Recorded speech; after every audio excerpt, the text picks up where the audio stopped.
जय श्री कृष्णा दोस्तों। मैं रेखा अपने YouTube चैनल भक्ति ज्ञान सागर में फिर से आप सबका एक बार हार्दिक स्वागत करती हूँ। और आज हम सुनेंगे दुर्गा सप्तशती का 5वां अध्याय। इससे पहले के 4 अध्याय मैंने अपने चैनल पर अपलोड किए हैं, आप जाके उन वीडियोस को देख सकते हैं।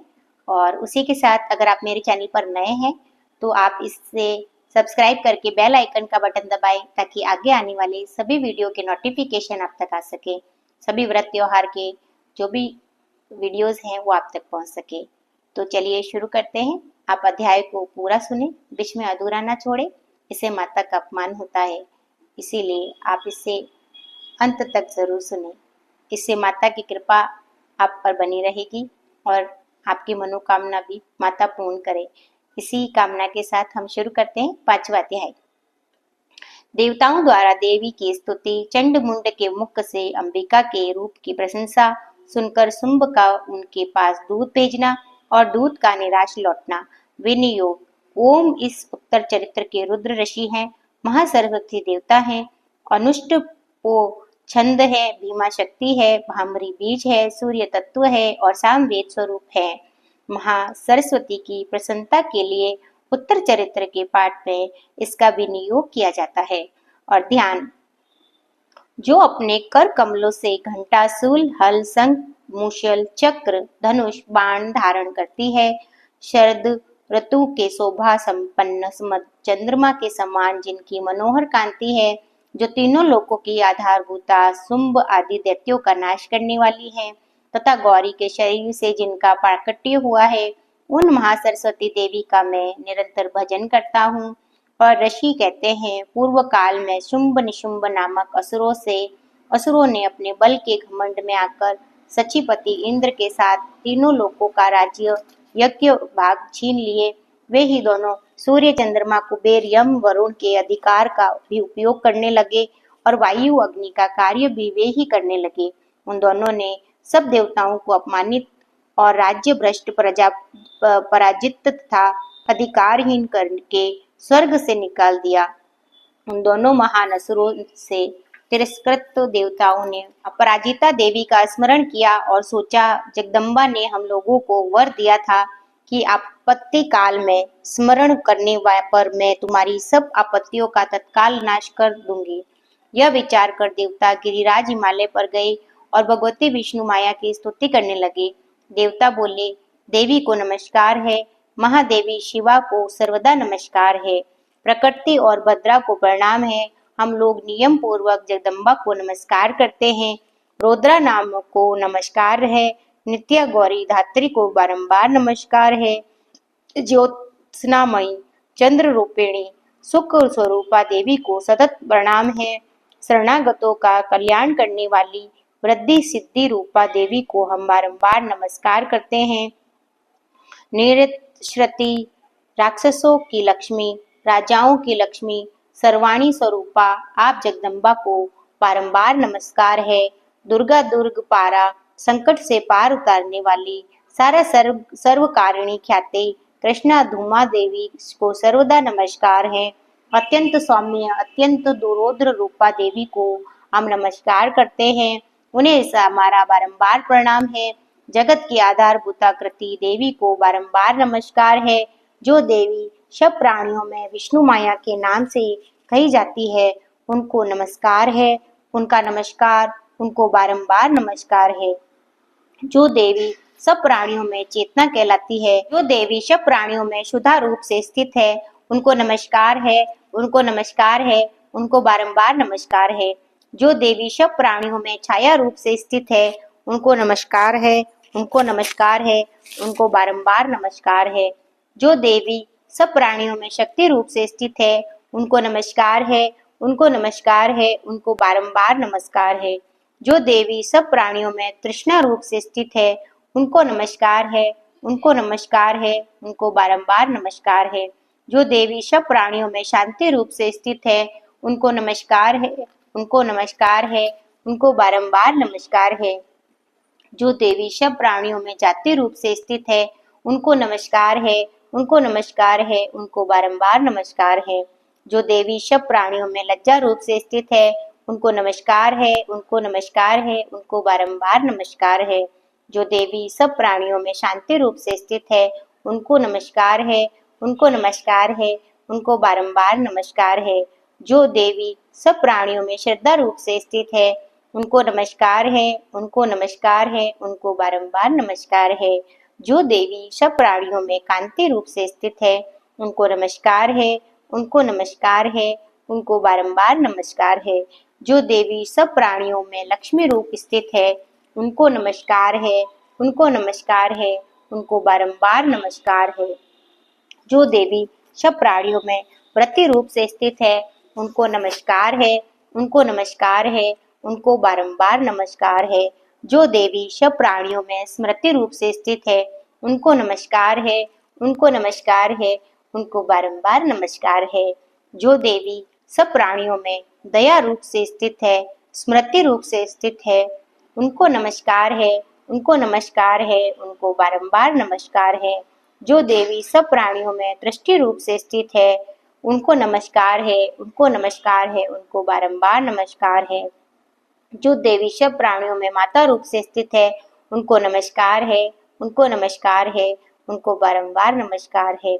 जो देवी सब प्राणियों में भांति रूप से स्थित है, उनको नमस्कार है, उनको नमस्कार है, और उनको बारंबार नमस्कार है।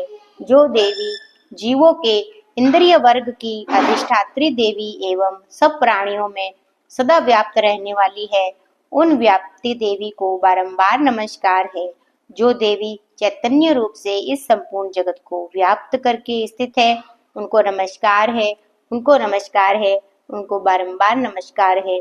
पूर्व काल में अपने अभिष्ट की प्राप्ति होने से देवताओं ने जिनकी स्तुति की तथा देवराज इंद्र ने बहुत दिनों तक जिनका सेवन किया, उन कल्याण की साधनभूता ईश्वरी हमारा कल्याण और मंगल करे तथा सारी आपत्तियों का नाश कर डाले। उद्दंड दैत्यों से सताए हुए हम सभी देवता जिन परमेश्वरी को इस समय नमस्कार करते हैं तथा जो भक्ति से विनम्र पुरुषों द्वारा स्मरण की जाने पर तत्काल ही संपूर्ण विपत्तियों का नाश कर देती है, वे जगदम्बा हमारा संकट दूर करे। और ऋषि कहते हैं, राजन इस प्रकार सब देवता स्तुति कर रहे थे। उस समय पार्वती देवी गंगा जी के जल में स्नान करने के लिए वहां आई और उन सुंदर भोगों वाली भगवती ने देवताओं से पूछा, आप लोग यहाँ किसकी स्तुति करते हैं?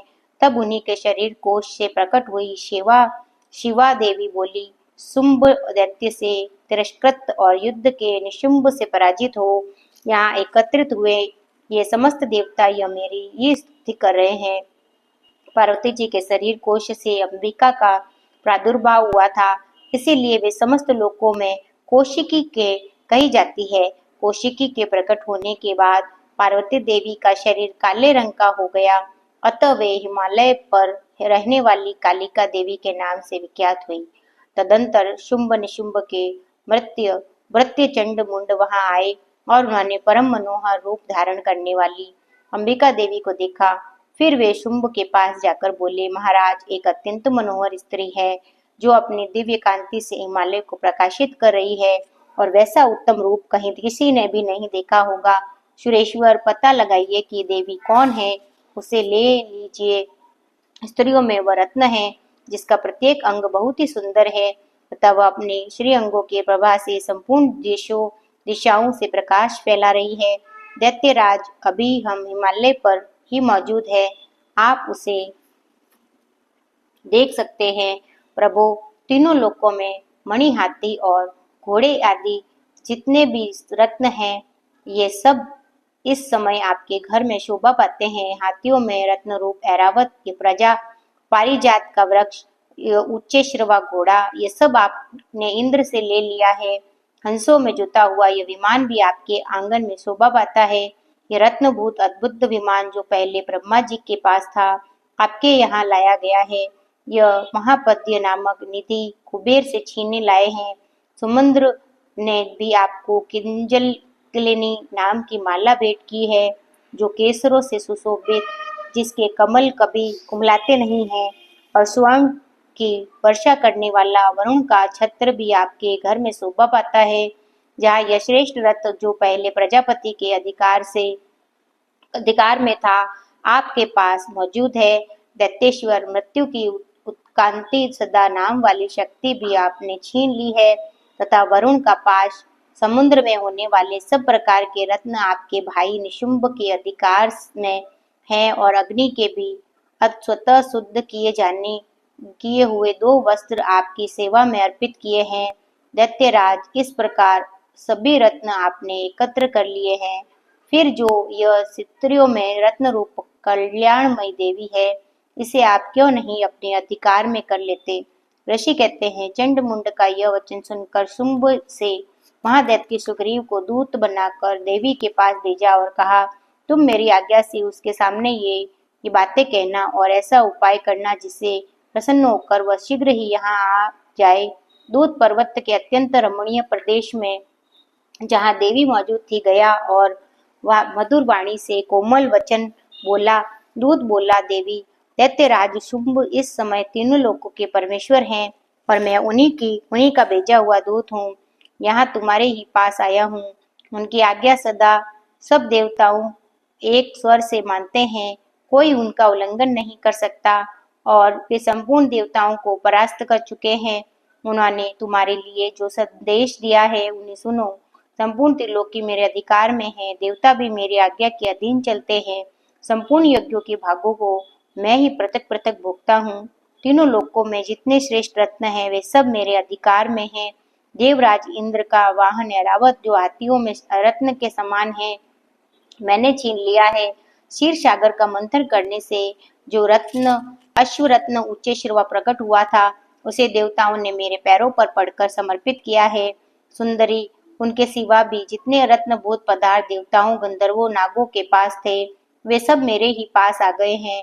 देवी, हम लोग तुम्हें संसार की स्त्रियों में रत्न मानते हैं, अतः तुम हमारे पास आ जाओ, क्योंकि रत्नों का उपभोग करने वाला हम ही हैं। चंचल कटाक्षों वाली सुंदरी, तुम मेरी या मेरे भाई महापराक्रमी निशुंभ की सेवा में आ जाओ, क्योंकि तुम रत्न स्वरूपा हो। मेरा वरण करने से तुम्हें तुलना रहित महान ऐश्वर्य की प्राप्ति होगी। अपनी बुद्धि से विचार कर तुम मेरी पत्नी बन जाओ।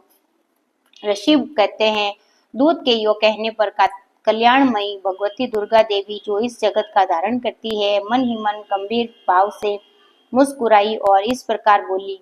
देवी ने कहा, दूत, तुमने सत्य कहा है, इसमें तनिक भी मिथ्या नहीं है। शुंभ तीनों लोकों का स्वामी है, निशुंभ उसी के समान पराक्रमी है, किंतु इस विषय में मैंने जो प्रतिज्ञा कर ली है उसे मिथ्या कैसे करूं? मैंने अपनी अल्प बुद्धि के कारण पहले से जो प्रतिज्ञा कर रखी है उसे सुनो। जो मुझे संग्राम में जीत लेगा, जो मेरे अभिमान को चूर्ण कर देगा, संसार में जो मेरे समान बलवान होगा, वही मेरा स्वामी होगा। इसीलिए शुंभ अथवा महादैत्य शुंभ स्वयं ही यहाँ पधारे और मुझे जीतकर शीघ्र ही मेरा पानी ग्रहण कर ले। इसमें विलंब की क्या आवश्यकता है? दूत बोला, देवी, तुम घमंड में भरी हो और मेरे सामने ऐसी बातें करो। तीनों लोकों को मैं ऐसा पुरुष है जो शुंभ निशुंभ के सामने खड़ा हो सके। देवी, अन्य दैत्यों के सामने भी सारे देवता युद्ध में नहीं ठहर सकते, फिर तुम अकेली स्त्री होकर कैसे ठहर सकती हो? और जिन शुंभ और दैत्यों के सामने इंद्र आदि सब देवता भी युद्ध में खड़े नहीं हुए, उनके सामने तुम स्त्री होकर कैसे जाओगी? और इसलिए तुम मेरे ही कहने से निशुंभ के पास चली चलो। ऐसे करने से तुम्हारे गौरव की रक्षा होगी, अन्यथा जब वे केश पकड़कर घसीटेंगे तब तुम्हें अपनी प्रतिष्ठा खोकर जाना पड़ेगा। और देवी ने कहा कि तुम्हारा कहना ठीक है, शुंभ बलवान है, निशुंभ भी बड़े पराक्रमी हैं, किंतु क्या करूं? मैंने पहले बिना सोचे समझे प्रतिज्ञा कर ली है, अतः अब तुम जाओ और मैंने तुमसे जो कहा है वह सब दैत्यराज से आदर पूर्वक कहना और फिर वे जो उचित जान पड़े करें। तो इस प्रकार श्री मार्कंडेय पुराण में सावर्णिक मनवंतर की कथा के अंतर्गत देवी महात्म्य में देवी दूत संवाद नामक 5वां अध्याय पूरा हुआ। तो यहाँ पर यह अध्याय पूरा होता है और अगर आपको मेरा अध्याय अच्छा लगा हो तो आप इसे लाइक और शेयर करें और मिलते हैं अपने अगले अध्याय में। और इसी के साथ अगर आपने अभी तक मेरे चैनल को सब्सक्राइब नहीं किया है तो आप मेरे चैनल को सब्सक्राइब करके बेल आइकन का बटन जरूर दबाएं और मिलते हैं अपने अगले वीडियो में। जय माता दी।